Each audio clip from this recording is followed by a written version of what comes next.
I have to be honest. I never really wanted children. The motherhood gene that all of my friends seemed to realize in their late 20s and early 30s was quite simply not part of my DNA. Crying children on airplanes annoyed me. The sight of a runny nose or leftover breakfast jam on the face of a toddler was enough to make me nauseous.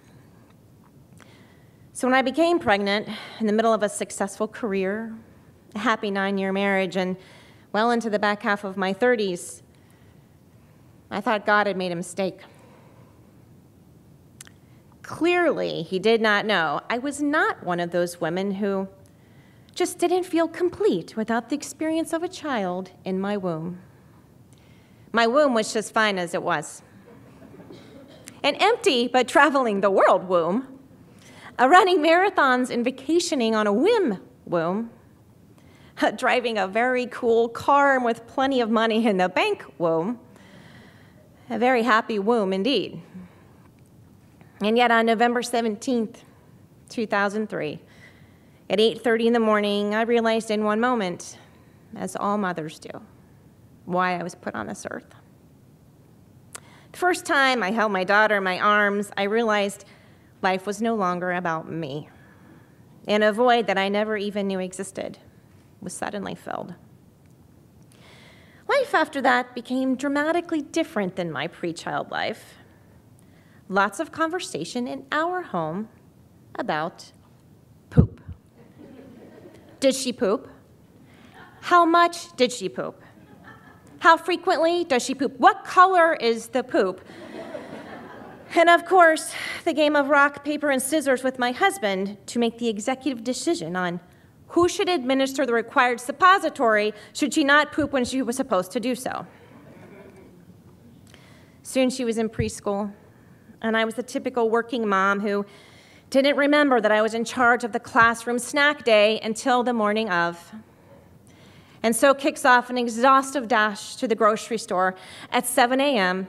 and in 3-inch heels to find an appropriate classroom snack when every child in the class was allergic to something, and one child was always allergic to everything but air. Not easy, but I persevered. We were happy with our one beautiful, healthy child. No longing for another. Still working on those last 5 pounds from the first. Our family of 3 was complete. Until it wasn't. My husband and I began to learn about the plight of baby girls born in rural China, where if they were lucky, they were abandoned by their mothers, brought to an overcrowded orphanage, given watered-down, pasty formula to survive, with multiple babies in a crib. Ironically, the bravest choice a mother in rural China can make is to abandon her baby girl. So began 2 full years of adoption hell with paperwork and more paperwork. It's amazing that in our country, all you need is some bad wine in the backseat of a car to become parents. But to adopt a starving child that no one wants, we had to endure a complete colonoscopy of our lives. Our home, our childhood, our sex life, and much, much more. And on March 5th, 2007, in a crowded room of hopeful families and terrified children in rural China, I was handed a 17-month-old little girl to love and keep forever. Reality is, however, we didn't have the benefit of 9 months to become acquainted.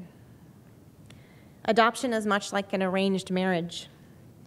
Responsibility comes first, love comes later, but it does come. Her Chinese name was Chung Hong, which meant pretty as a rainbow. Her American name is Allie. The first few weeks were terrifying. For all of us, I didn't speak Chinese, she didn't speak English, so we communicated as many new mothers do, with a child learning to speak. There were 1,000 games of peekaboo, patty cake, and where's your nose?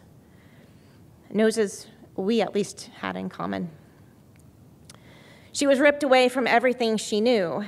Smells, voices, food were new.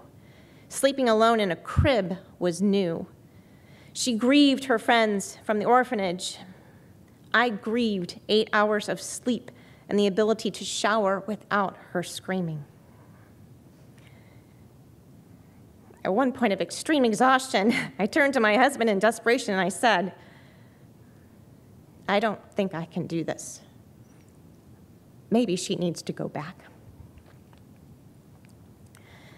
My ever-calm husband just nodded, recognizing the telltale signs of sleep deprivation, said, well, recall after 5 days of no sleep after giving birth to McKenna, you wanted to return her too. Get some sleep. For weeks, I could not leave the room. Having never seen a man before, it was months before my husband could come near Allie. But the one person that Allie never feared, that made her laugh and giggle and aspire to learn, was our 3-year-old daughter, McKenna. Allie adored her, and McKenna was so happy to have a little sister. She didn't notice that all the while she was talking to Allie nonstop. Allie never talked back, until she did. No surprise, Nena, her version of McKenna, was one of her very first words. I knew then that as trying as this time was, that it was all going to be okay. So when this mom, who never really wanted children, watched my 2 daughters, born on opposite sides of the world, and speaking different languages, become true sisters, I realized one pure thing. There is no motherhood gene. Rather, being another has nothing at all to do with what's in the blood, and everything to do with what's in the heart. Thank you.